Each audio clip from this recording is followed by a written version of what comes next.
Hello, কেমন আছো তোমরা সবাই? প্রায় ১ মাস আগে গিয়েছিলাম নার্সারিতে একটি স্টিভিয়া গাছ কিনতে।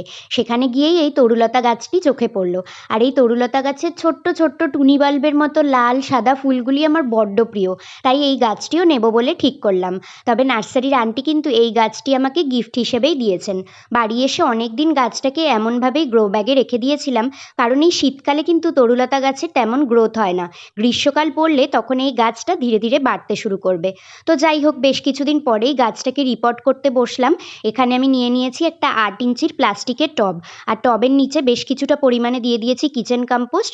এর ওপরে বেশ খানিকটা পরিমাণে মাটি এবং ভার্মি কম্পোস্ট মিশিয়ে গাছটাকে বসিয়েছি। আর যেহেতু তরুলতা গাছ লতানো প্রকৃতির, তাই এই গাছটিকে তোলার জন্য তোমরা তোমাদের ইচ্ছে মতো স্ট্রাকচার ইউজ করতে পারো।